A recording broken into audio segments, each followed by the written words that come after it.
Good morning friend. नमस्कार मित्रांनो, अक्साप्रे अकॅडमीमध्ये आपलं सर्वांचं स्वागत आहे. आज मी तुम्हाला या माझ्या अक्साप्रे अकॅडमीतर्फे जे नवीन सिरीज घेऊन येत आहे ते UPSCबद्दल घेऊन येत आहे की UPSCबद्दल आपण थोडीफार माहिती घेऊया. ओके, की UPSC जे CSE एक्झाम आहे किंवा त्याला प्रिलिम्स एक्झाम म्हणतात त्या एक्झामची क्रायटेरिया काय, त्या एक्झामची इलिजिबिलिटी काय, ते एक्झाम पास होण्यासाठी आपल्याला काय काय करावं लागेल, हे सगळ्यांची माहिती आपण इथं आज घेणार आहोत. हो ना, की खूप सारे माझे स्टुडंट आहेत, ते खूप सारे स्टुडंट मला बोलले की सर थोडं मराठीमध्ये पण शिकवा. त्यासाठी मी मराठीमध्ये पण थोडंसं प्रयत्न करत आहे. ओके, तर आपण सिव्हिल सर्व्हिस एक्झाम CSE एक्झामबद्दल थोडंसं बघूया. सिव्हिल सर्व्हिस एक्झाम ही UPSC कंडक्ट करते, म्हणजे UPSC एक्झाम घेत असते. UPSC ही ऑटोनॉमस बॉडी आहे.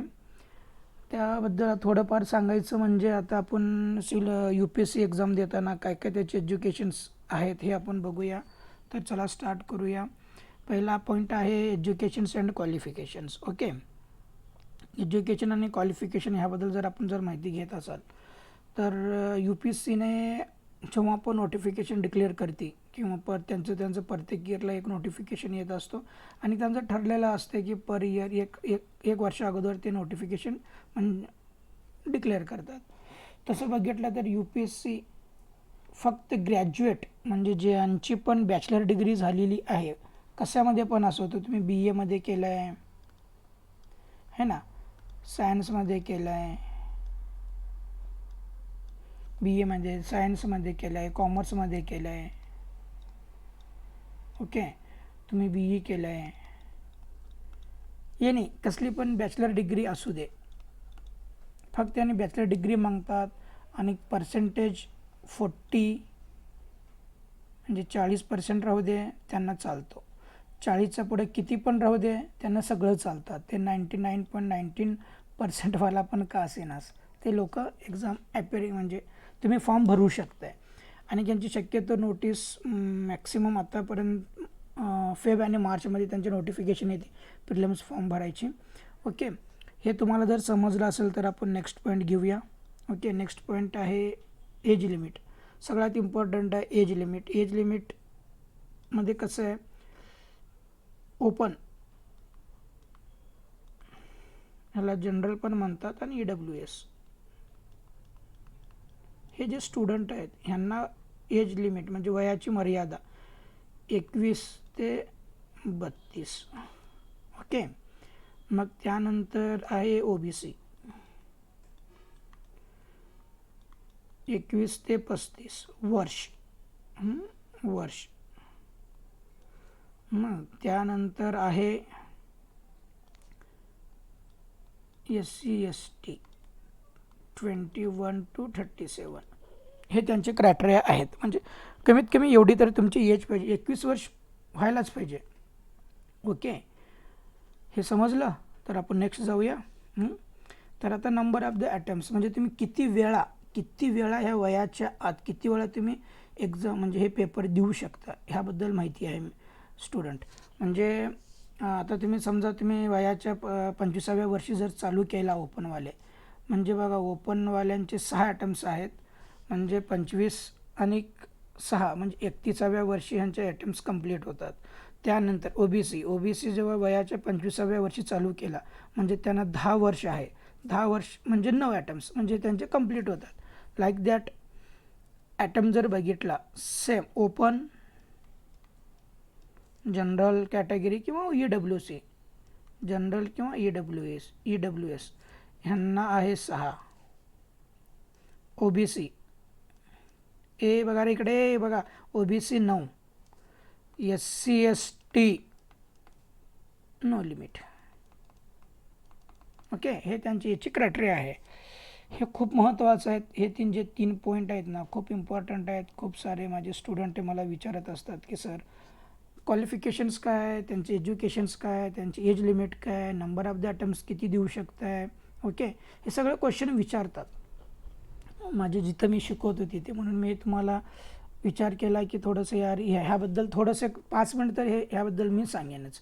ओके, तर त्यानंतर आपण जर CSE एक्झाम, UPSC एक्झाम जर चौथा पॉईंट जर बघितला तर ह्याचे स्टेप्स किती आहेत, किती स्टेपमध्ये तुम्ही एक्झाम देऊ शकता. कारण खूप सार जणांना माहीत नसतं आहे. आपले खेड्यागावात आहेत, महाराष्ट्रामध्ये खूप जण खेड्यागावावर आहे. जितने बी म्हणजे मॅक्सिमम जे स्पर्धा परीक्षेचे करणारे मुलं आहेत ते जास्तीत जास्त गावामधले आहेत. मी पण स्वतः गावामधलाच आहे. हे गावामधले आहेत. ह्यांना जास्त काय माहीत नसते की काय आहे काय नाही. त्यासाठी मी एक्सप्लेन करतो आहे. त्यांच्यासाठी खास करून आहेत, तसं सगळ्यांसाठीच आहे. तसं बघितलं गेलं तर 3 स्टेपमध्ये एक्झाम होते आहे. ओके, UPSC 3 स्टेपमध्ये एक्झाम कंडक्ट करते. ओके, मग हे 3 स्टेपमध्ये मॅक्सिमम इम्पॉर्टंट हे 2 स्टेप आहेत. ह्याचे मार्क्स जे आहेत ते फायनल सिलेक्शनला तुम्हाला इम्पॉर्टंट आहे. नेक्स्ट म्हणजे येत्या स्लाईडमध्ये आपण मी तुम्हाला एक्सप्लेन करणारच आहे स्टुडंट. त्यानंतर हे जे आहे हे आपण पुढच्या स्लाईडमध्ये बघू. हे तुम्हाला जर समजलं तर आपण नेक्स्ट चलूया. चला मग नेक्स्ट चला जाऊया. UPSCची तयारी कशी करावी. ओके, याबद्दल आपण थोडंसं जाणून घेऊया. पहिले जर आपण विचार केला तर प्रिलिमिनरी एक्झाम म्हणजे पूर्वपरीक्षा. ओके, त्यानंतर दुसरी स्टेप आहे मुख्य परीक्षा. ओके, त्यानंतर तिसरी आहे इंटरव्ह्यू. ओके, म्हणजे मुलाखत. ह्यामध्ये प्रिलिम जी एक्झाम होती ती MCQ असते, मेन्स जे आहे ती डिस्क्रिप्टिव्ह. हे मुलाखत तर सगळ्यांना माहीतच आहे. ओके, तर आपण नेक्स्टकडे जाऊया. ओके, प्रिलिमिनरी एक्झामबद्दल जर बघितलं, स्पेशल मराठीसाठी सांगतो मी, मराठीसाठीचे व्हिडिओ सिरीज आणलं आहे. प्रिलिम्स एक्झामिनरीचा हा सिलेबस आहे. ओके, प्रिलिमिनरी म्हणजे प्री जे एक्झाम आहे ना त्यांच्यासाठी एक खास करून सिलेबस आहे. ओके, ह्यामध्ये बघा पेपर 1. ओके, 2 तास म्हणजे 2 तास. 200 मार्क. ओके, ह्यामध्ये क्वेश्चन 100. एक क्वेश्चन्स 2 मार्क्सला, टोटल मिळून 200 मार्क. आलं लक्षामध्ये. हे आहेत. जर ह्याचं सिलेबस तुम्ही जर बघितला तर राष्ट्रीय तसंच आंतरराष्ट्रीय वर्तमानपत्र आणि चालू घडामोडी म्हणजे current events of the national and international improvement. ह्यासाठी काय नाही करायचं, तुम्ही फक्त एक द हिंदू किंवा इंडियन एक्सप्रेस दोन्हीपैकी एक. आणि जर मराठीमध्ये जर वाचायचं तर लोकसत्ता. तिन्हीपैकी एक न्यूजपेपर वाचायचा. सगळं नाही वाचत बसायचं. ज्यामध्ये हिंदूमध्ये कंटेंट आहेत तेच इंडियन एक्सप्रेसमध्ये असतात, जे इंडियन एक्सप्रेसमध्ये आहेत ते लोकसत्तामध्ये असतात. तिन्हीला तुम्ही अजिबात टाईम वेस्ट करायचं नाही. कुठला पण एक आणि मॅक्सिमम 1.5 आवर म्हणजे 1.5 तासच हा पेपर वाचायचा. आलं लक्षामध्ये. चलो नेक्स्ट आपण जाऊया. भारताचा इतिहास आणि राष्ट्रीय आंदोलन आहे, होय ना. भारतीय इतिहास आणि राष्ट्रीय आंदोलन हे पूर्ण हिस्ट्री आहे. ओके, त्यानंतर तिसरा पॉईंट आहे भारताचा तसेच जगाचा भूगोल. भारताचा आणि जगाचा भूगोल. त्यामध्ये भारताचा पण भूगोल आला, जगाचा पण भूगोल आला. त्यामध्ये तुम्हाला पृथ्वीची इंटरनल माहिती आली. त्यानंतर वर्ल्ड फिजिकल जॉग्राफी आला, सोशल इकॉनॉमिक जॉग्राफी हे सगळे पॉईंट्स त्यामध्ये आले. ओके, चौथा जर पार्ट बघितला तर आपलं भारतीय शासन राज्यव्यवस्था, भारतीय संविधान, पॉलिटी, पंचायत राज, राजनीतिक शास्त्र, नीतिशास्त्र, मूलभूत अधिकार. हे चौथा पॉईंट आहे प्रिलिम्समधला. ओके, पाचवं जर बघितलं तर आर्थिक आणि सामाजिक विकास म्हणजे इकॉनॉमिक्स आलं, पॉवर्टी आली म्हणजे गरीब आली, जनसंख्या आली, समाजकारण आलं. ओके, आणि इतर सामाजिक मुद्दे आले. इंग्लिशमध्ये तरच आहे, फक्त मी मराठीमध्ये आज सांगणार आहे. ओके, पर्यावरण आलं म्हणजे इन्व्हायरमेंट आलं, जैवविविधता म्हणजे बायोडायव्हर्सिटी आलं, जलवायू परिस्थिती आलं. ओके, क्लायमेट चेंज वगैरे आलं. आणि सामान्य ज्ञान म्हणजे जनरल सायन्समध्ये जर विचार केला तर फिजिक्स आलं. ओके, केमिस्ट्री आलं, बायोलॉजी आलं. ओके, बायोलॉजी आलं. हे जे एक्झाम आहे ना एका दिवसात 2 एक्झाम असतात. ओके, पेपर 1 आणि पेपर 2. आपण झालं आता पेपर 1 बद्दल आपण बघितलं. आपण तर नेक्स्ट स्लाईडमध्ये पेपर 2 बद्दल थोडंसं माहिती घेऊया.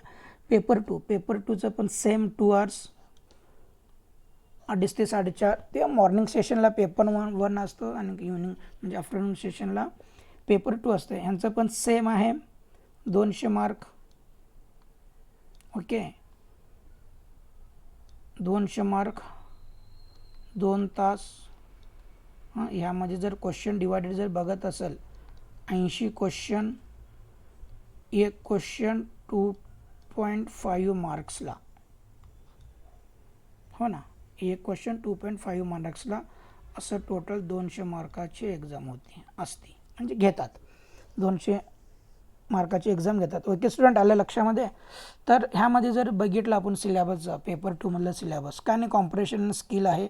आपण 10वीला पॅसेज वगैरे वाचत होतो ना, त्याप्रमाणेच हे असतं, एवढं काय नाही आहे. त्यानंतर international skill including the communication skill. Okay, हे येईल तुम्हाला जसं जसं तुम्हाला पुढं आपलं अकॅडमी किंवा माझी टीम हे आपलं क्लासेस पुढं घेत जाईल, तुम्हाला हे कळेल. लॉजिक, रिझनिंग आणि ॲनालिटिकल ॲबिलिटी, त्यानंतर decision making and problem solving, general mental ability, basic numeracy, हे जे आहेत ना, तसं जर तुम्ही यांचे क्वेश्चनचे डिवायडेड जर बघितला तर हे पॅसेज जे आहेत ना, कॉम्प्रेशन स्किल म्हणजे पॉईंट नंबर 2 आणि 3 मॅक्सिमम 50 क्वेश्चन येतात. ओके, 50 क्वेश्चन येतात आणि राहिलेले 3, 5 आणि 6 आणि 7 हे जे पॉईंट आहेत, म्हणजे हा पॉईंट, हा पॉईंट, हा पॉईंट आणि ह्या पॉईंट, ह्यावरती 30 क्वेश्चन येतात. ओके, टोटल मिळून 80 क्वेश्चन झाले. ओके, 80 क्वेश्चन झाले आणि एक क्वेश्चन 2.5 मार्क्स म्हणजे 200 मार्क्स झाले. पण हा पेपर जे आहे ना, फक्त क्वालिफाईंग आहे. तुम्ही फक्त हे क्वालिफाईंगसाठी हे कन्सिडर करता, ह्याचे मार्क कन्सिडर करत नाहीत. तुम्ही ह्यामध्ये क्वालिफाईंग झाला म्हणजे 33% तुम्ही जर मार्क्स मिळवला तर तुम्ही क्वालिफाईंग झाला. आणि त्यानंतर हे जे पेपर आहे, पेपर 1, ह्याचेच मार्क फक्त कन्सिडर करतात प्रिलिम्सला, म्हणजे प्री एक्झाम आहे ना, ह्यामध्येच 200 मार्काची जी एक्झाम असते हे कन्सिडर करून मग त्यांचं कटअप लावून किती लागले काय नाही बघून रिझल्ट डिक्लेअर करतात. तुम्ही ह्यामध्ये जर पास झाला, मग ह्याचा पुढे जे नेक्स्ट स्टेप आहे ते आहे मेन्स. आपण त्याबद्दल थोडीशी माहिती घेऊया. ओके, मेन्समध्ये जर आपण विचार केला, मेन्समध्ये ना, UPSCच्या मेन्स पेपरमध्ये 9 पेपर असतात टोटल. मेन्समध्ये 9 पेपर असतात, हो ना. हे जे आहेत ना, कंपल्सरी इंडियन लँग्वेज आहे. आता जसं महाराष्ट्राचे मुलं, म्हणजे महाराष्ट्रात जे पण स्टुडंट आहेत ते मॅक्सिमम सगळ्यांचं मराठी चांगलंच असतो, आहे ना, आपलं माय मराठी, हो ना, आमची मुंबई माय मराठी, त्यानंतर हिंदी किंवा उर्दू, ह्या 3 लँग्वेज किंवा ज्यांची पण जी लँग्वेज आहे, ओके, ते तुम्ही लँग्वेजमध्ये देऊ शकताय, काय इश्यू नाही आहे. मग दुसरं जर बघितलं आहे, कंपल्सरी इंग्लिश आहेच. आपल्या महाराष्ट्राच्या मुलांना हे थोडंसं खूप अवघड जाते, स्पेशल करून जे मराठीमध्ये करतात त्यांना, पण सोपं असतं, हे पण क्वालिफाईंग आहे, ह्याचे का मार्क्स कन्सिडर होत नाहीत. पण सगळ्यात महत्त्वाचं आणि इम्पॉर्टंट जर बघितलं आपण, 3 आणि 4 पॉईंट जे आहेत ह्याचे मार्क्स UPSC कन्सिडर करतात. ओके, तर आपण नेक्स्ट बघूया काय काय कन्सिडर करतात. ओके, हे कंपल्सरी इंडियन लँग्वेजचा पेपर आहे. ओके, बी आणि ए आणि बीचा 300 मार्कची एक्झाम असते. 300 मार्काची एक्झाम असते, 3 तास एक्झाम होते. ह्याला पण 3 तास, म्हणजे एका दिवसातच एक्झाम होतात. हे सगळे इव्हनिंग, सकाळी मॉर्निंग ते संध्याकाळी इव्हनिंगपर्यंत हे चालतात. ओके, हे एक्झाम फक्त क्वालिफाईंग आहे, तुम्ही कुठल्या पण एका इंडियन लँग्वेजमध्ये देऊ शकता. ओके, चला तर नेक्स्ट आपण मेन्सबद्दल थोडीशी माहिती घेऊया. मेन्सबद्दल जर सांगायचं झालं तर टोटल मुख्य परीक्षा 1750 मार्काची एक्झाम होती. ओके, ह्याचे जर सिलेबस जर बघितला, पेपर 1 आणि एसे म्हणजे निबंध पेपर पहिला असतो, ह्याचा सिलेबस बघा, 250 मार्काची एक्झाम होती टोटल.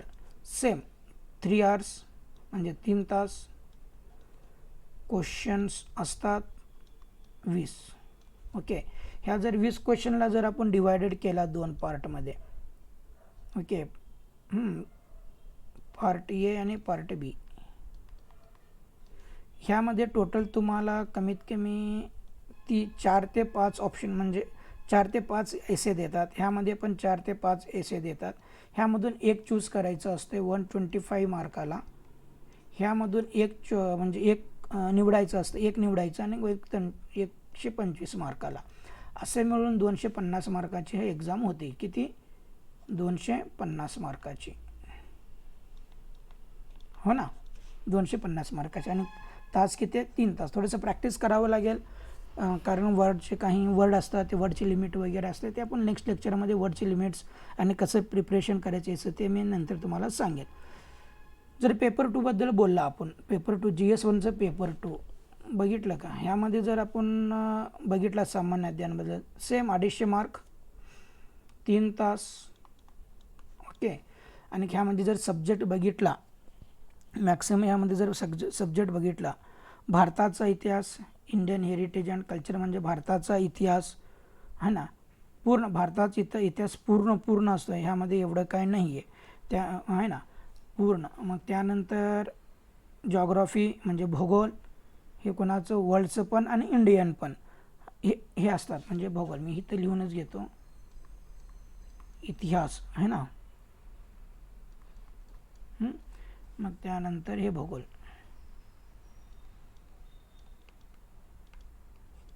ह्यामध्ये जर तुम्ही पार्ट पडला तर यामध्ये पण पुन्हा 3-4 पार्ट असतात, ते सब पॉईंट आहेत, सब टॉपिक्स आहेत किंवा टॉपिक्स आहेत, हे तुम्हाला मी नेक्स्ट लेक्चरमध्ये सांगेन.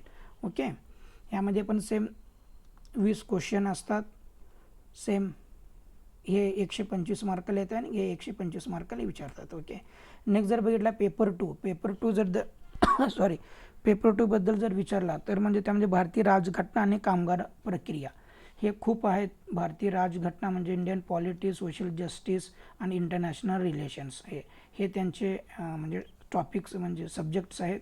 हे पूर्ण आपल्याला करावंच लागेल. ओके. सेम 250 मार्क 3 आवर्स म्हणजे 3 तास, क्वेश्चन्स 20. ओके. पुढे जाऊया आपण, म्हणजे सोपं आहे, एवढं काय नाही आहे. मी पुढं जसं येईल मी तुम्हाला तसं सांगत जाईल. त्यानंतर पेपर 4 आणि GS3, पेपर 4 GS3बद्दल बोलायचं झालं तर सेम 250 मार्क 3 तास. ओके. ह्यामध्ये टेक्नॉलॉजी म्हणजे तुमचं टेक्नॉलॉजी आली आणि अर्थशास्त्र आणि विकासाला अर्थशास्त्र म्हणजे इकॉनॉमिक डेव्हलपमेंट आलं, बायोडायव्हर्सिटी आली, इन्व्हायरमेंटल आलं, पर्यावरण आलं, सिक्युरिटी इंटरनल सिक्युरिटी आली आणि डिझास्टर मॅनेजमेंट आलं. ओके. ह्यामध्ये सगळं आलं है ना. थोडंसं हा सब्जेक्ट वास्ट आहे कारण ह्यामध्ये 3-4 सब्जेक्ट मिळून एक पेपर बनवले त्याने, म्हणजे हा पूर्ण इकॉनॉमिक आहे, हा सायन्स अँड टेकचा पार्ट येतो. ह्यामध्ये तुमचं पूर्ण आपलं स्पेस टेक्नॉलॉजी वाचावं लागेल, आपलं थर्मलबद्दल थोडीशी माहिती घ्यावं लागेल, बायोडायव्हर्सिटी आहे, इन्व्हायरमेंटल आहे, इन्व्हायरमेंटमध्ये किती आत्तापर्यंत इन्व्हायरमेंटचे किती समज झाले, क्लायमेट चेंजबद्दल बघावं लागतं आहे हो ना. आणि डिझास्टर मॅनेजमेंट तर मागच्या 2-3 वर्षापासून डिझास्टर मॅनेजमेंट खूप होऊ लागलं आहे, त्याबद्दल पण हे सगळं त्यामध्ये इन्क्लुडेड आहे. ओके. सेम 250 मार्क 3 तास आणि 20 क्वेश्चन्स. ओके मित्रांनो. ओके स्टुडंट, चला तर आता नेक्स्ट बघूया आपण. तिसरा आहे सॉरी इथिक्स. ओके. इथिक्स आहे म्हणजे नैतिकता, सचोटी आणि कळ. नैतिकता, सचोटी आणि कळ, इथिक्स, इंटिग्रिटी आणि ॲप्टिट्यूड ह्याला म्हणतात. ह्याला पण सेम 20 क्वेश्चन्स टू 50 मार्क्स. ह्यामध्ये थोडंसं जर बघितला तर पेपर म्हणजे ए आणि बी असे 2 पार्ट असतात. ओके. ह्यामध्ये पूर्ण थेरॉटिकली असतो 10 क्वेश्चन्स, 125 मार्काला विचारतात. ह्यामध्ये जर विचार केला आपण तर केस स्टडी म्हणून एक असतो, केस स्टडीबद्दल क्वेश्चन्स येतात 125 मार्काला. ओके. थोडंसं आहे हे कळत, केस स्टडी वगैरे थेरॉटिकली सब्जेक्ट आहे. जसं आपण पुढे शिकत जाऊ ह्याबद्दल नक्की तुम्हाला हे समजेल. ओके. तर नेक्स्ट आपण बघूया आता सगळ्यात महत्त्वाचं आहे ऑप्शनल.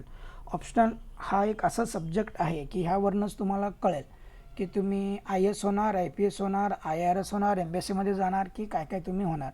कारण हा खूप विचारपूर्वक हा सब्जेक्ट चूज करायला पाहिजे, कारण ह्यावरतीच आपलं पूर्ण आपण जे UPSC प्रिपरेशन करतो आहे किंवा एक्झाम देतो हे पूर्ण ह्या सब्जेक्टवरतीच डिपेंडंट असतो आहे. ओके. ह्याचं जर आपण नेचर बघण्या अगोदर ह्याचा आपण सब्जेक्ट बघूया किती सब्जेक्ट आहेत. बघा तुम्हाला टोटल 25 + 1 म्हणजे 26 म्हणजे लिटरेचर एक सब्जेक्ट असतो. ओके. लिटरेचर सब्जेक्ट कुठल्या पण इंडियन लँग्वेजच्या लिटरेचरमध्ये पण देऊ शकतात. आता महाराष्ट्रामधले मुलं मराठीमध्ये ज्यांनी डिग्री केले आहेत किंवा MA केले आहेत किंवा PG केले आहेत ते मुलं महाराष्ट्र म्हणजे ते लोक ऑप्शनल ठेवून देऊ शकतात, काही प्रॉब्लेम नाही आहे. ओके, तसं जर बघायला गेलं तर इतिहास आहे, भूगोल आहे, अर्थशास्त्र आहे, सोशॉलॉजी आहे, पब्याड आहे, फिलॉसॉफी आहे, सायकोलॉजी आहे, पॉलिटिकल सायन्स आहे, ॲग्रिकल्चर आहे म्हणजे कृषी आहे, अँथ्रोपॉलॉजी आहे, बॉटनी आहे, केमिस्ट्री आहे, सिव्हिल इंजिनियर आहे, कॉमर्स आहे, इलेक्ट्रिकल इंजिनिअरिंग आहे, जूलॉजी आहे, लॉ आहे, ज्याचे जे लॉ करतात, ॲडव्होकेट म्हणजे लॉ करण्याचं पर्यंत ते पण देऊ शकतात. मॅथमॅटिक्स आहे, गणित आहे, मॅनेजमेंट आहे, मेकॅनिकल इंजिनिअरिंग आहे, मेडिकल सायन्स आहे, फिजिक्स आहे, स्टॅटिक्स आहे आणि जूलॉजी आहे. हे पण खूप चांगलं सब्जेक्ट आहे, ह्यामध्ये पण खूप चांगले मार्क्स येतात. ओके, आणि त्यानंतर लिटरेचर आहेच. ह्याचा जर आपण नेचर बघितला ऑप्शनलचा, ओके, ऑप्शनल सब्जेक्टबद्दल, ओके, ह्यामध्ये ना टोटल ह्यामध्ये दोन पेपर असतात, पेपर 1 आणि पेपर 2. पेपर 1 आणि पेपर 2 ह्याचा जर विचार केला, ह्याला 250 मार्काला विचारतात, हे 250 मार्काला विचारतात. असं टोटल जर विचार केला 500 मार्काचा ऑप्शनल पेपर असतो आपला. ओके, 500 मार्काचा ऑप्शनल पेपर असतो. तुम्ही एकदा याचा स्क्रीनशॉट घ्या, कारण तुम्हाला पण जेव्हा आपण प्रिपरेशन करतो किंवा आपण जेव्हा विचार करतो की UPSC करायचे, खूप महत्त्वाचं आहे खरं सांगतो. खास करून सोलापूरचे लोक, कारण सोलापूरमध्ये पहिल्यांदाच आपण हे सर्व शिकत आहे, कारण आपल्याला समजायला पाहिजे. खूप सारे मुलांना कन्फ्यूज होत आहे, म्हणून ह्याचं स्क्रीनशॉट घ्या या पूर्णचा, आणि तुम्हाला कमीत कमी हे तर समजू द्या की कुठल्या विषय हे ऑप्शनला आपण म्हणजे घेऊ शकतो ह्याच्यासाठी. ओके, चला आपण पुढे जाऊया. पुढे बघितला तर टोटल मेन्स एक्झामिनेशनच्या मार्क्सबद्दल आहेत, हो ना. ह्या दोन्हीबद्दल तर मी सांगितलं, हे क्वालिफाईंग मार्क्स आहेत. आणि प्रिलिमिनरी एक्झाम, प्रीची जी एक्झाम होती त्याचे मार्क्स आपल्या मेन्समध्ये कन्सिडर करत नाहीत. ओके, चला तर मग हे एसेचा पेपर आहे, पेपर 1. ओके, हा पेपर 2 म्हणजे GS paper 1, GS 2, GS 3, GS 4. मग हे दोन्ही ऑप्शनल. ओके, ऑप्शनल हे 500 मार्काचं आहे, ते 250 मार्काचं आहेत. असे टोटल म्हणून 1750 मार्काची एक्झाम होती.